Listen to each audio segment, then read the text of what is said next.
Friends, welcome to Unfinished Stories.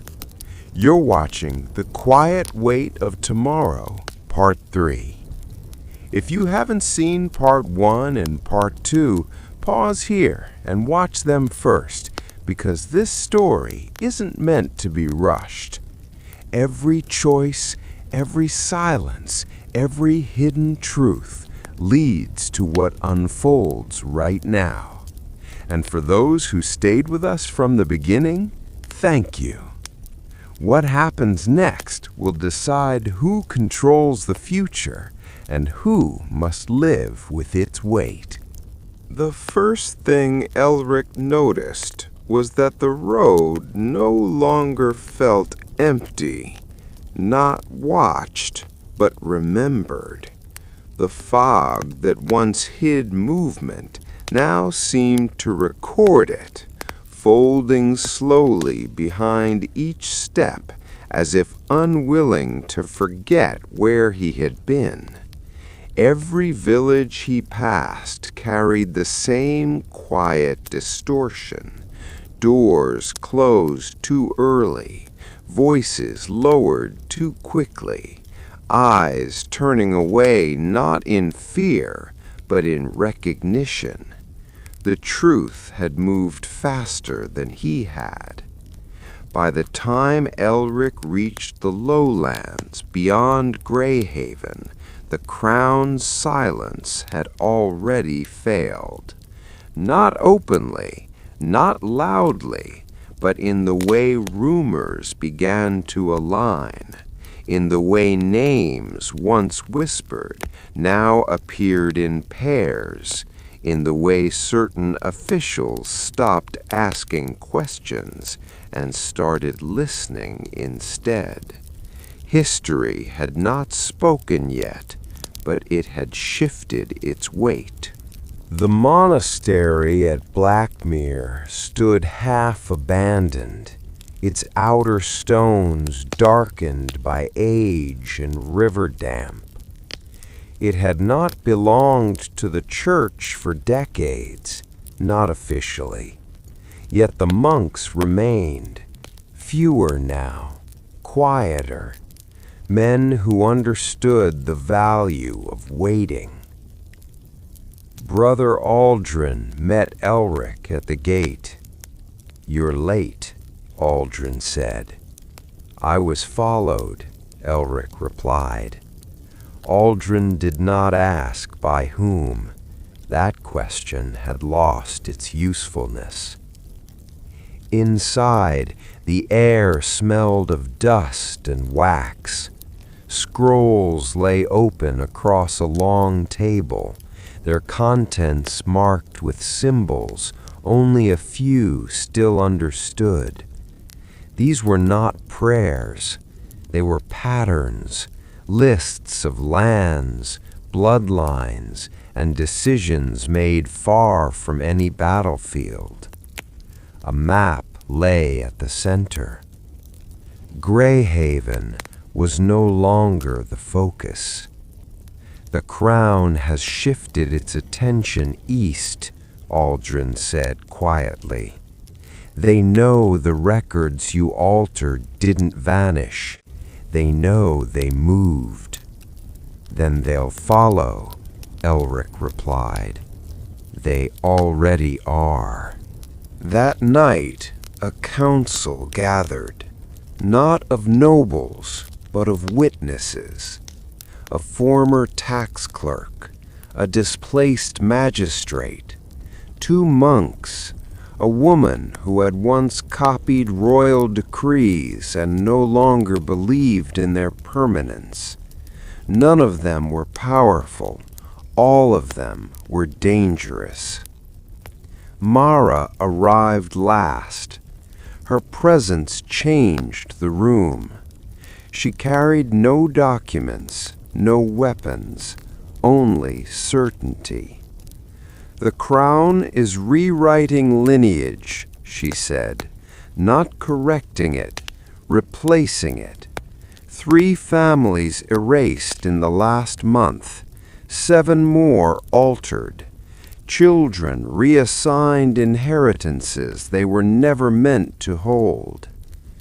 "Why now?" someone asked. Mara looked at Elric. "Because silence failed," she said, "and when silence fails, power accelerates." Elric understood then what this gathering truly was. Not resistance, preparation. By dawn, word reached them of Captain Rowan.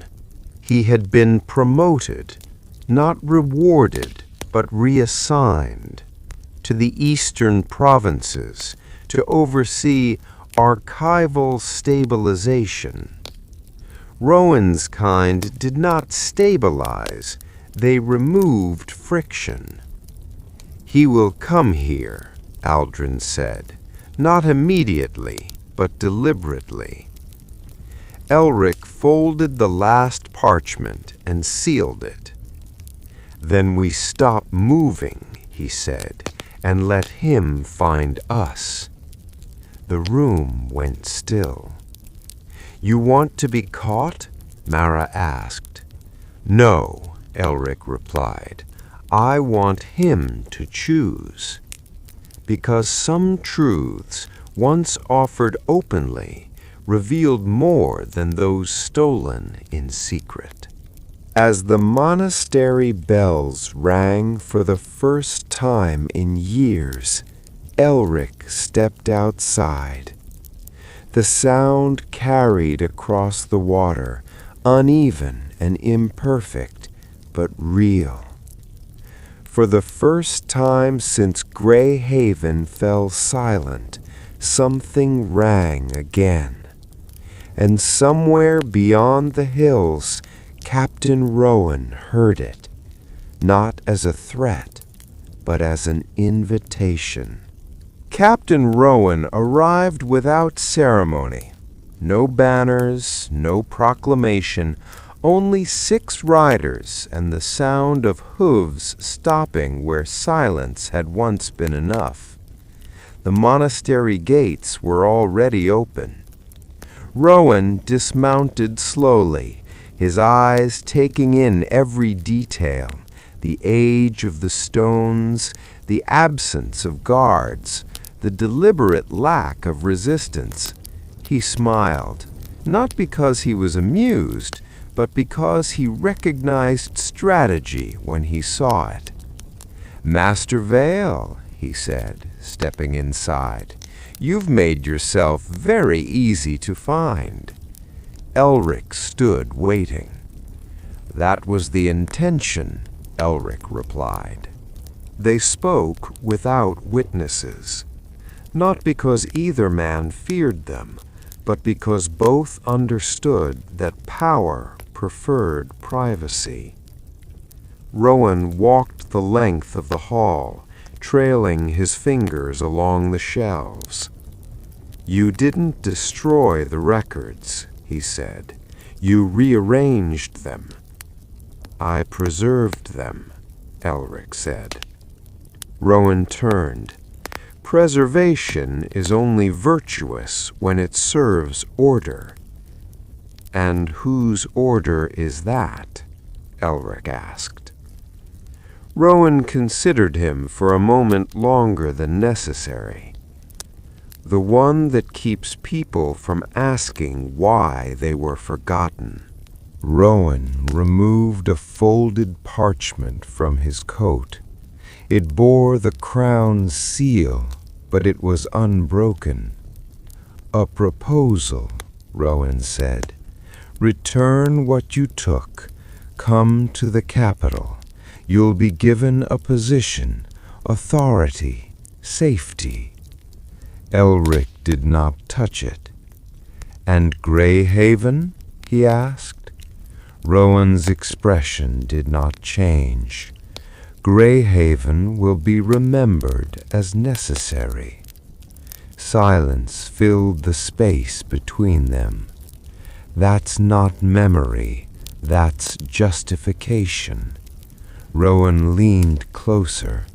History is written by men who know when to stop talking. Outside, Mara listened. She had learned long ago that doors did not need to be open to hear truth. When the meeting ended, Rowan emerged alone. "You have until sunrise," he announced to the gathered monks. "Then I return." He did not look back. That night, Elric did not sleep. Mara joined him in the upper chamber. "He gave you a choice," she said. "He gave me a warning," Elric replied. And Elric stared at the river below. "If I accept, the records die quietly. If I refuse, people do." Mara said nothing, because some truths could not be softened. At dawn, bells rang again. Rowan returned. Elric stepped forward.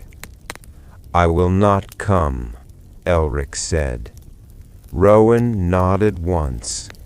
As expected, he turned to leave, but before he reached the gate, a rider arrived at full speed. A message sealed in black wax. Rowan broke it open. He read once, then again. For the first time, his composure faltered. "What is it?" Elric asked. Rowan folded the parchment carefully. "A name," he said. "One that should not exist." By noon, the monastery was surrounded, not by soldiers, but by witnesses, villagers, clerks, messengers, people whose lives had been altered quietly. They had come not to fight, but to be seen. Rowan watched them gather. Power had expected silence. It had found memory instead. The crowd did not shout. That was what unsettled Rowan most. No chants, no demands, only faces, waiting. People who had lived long enough, being invisible. Elric stepped forward, holding the leather-bound ledger. "This book does not accuse," he said calmly. "It remembers." Rowan raised a hand. The riders stayed still. "You believe memory is harmless," Rowan said. "It never is." Elric opened the book. Names filled the pages, dates, towns erased without fire, only ink. "Greyhaven," Elric said, "one village among many." A murmur moved through the crowd, like wind through dry grass. Mara stepped beside him. She spoke not loudly, but clearly. "My father was listed as a tax defaulter," she said. "He never owed a coin. He owed silence." Others followed: a miller, a widow, a former clerk who recognized his own handwriting, altered, repurposed. Truth did not arrive all at once. It accumulated. Rowan watched control slip, not through rebellion, but recognition. This could not be cut down. not without witnesses becoming martyrs. He exhaled slowly. "You think this ends tyranny," Rowan said. "It only changes its shape." Elric met his eyes. "Then let it change," he said, "but let it remember us." Rowan made his choice. He turned, not toward Elric, but toward the riders. "Stand down," he said. The order shocked everyone, including himself. "The crown will receive copies," Rowan continued, "unaltered." "And the people?" Elric asked. Rowan paused. "They will decide what survives." That night, the bells rang again, not as a warning, as a record. Messengers rode in every direction, not carrying commands, but copies. History had escaped the archive. Mara stood beside Elric at the monastery gate. "What happens now?" she asked. Elric looked toward the road, already worn by travelers seeking answers. "Now," he said, "the future grows heavier." "But quieter," Mara added. Elric nodded. Some truths did not shout. They endured. In the chamber above, the ledger lay open. Not guarded, not hidden, just present, waiting for tomorrow to decide what it would carry.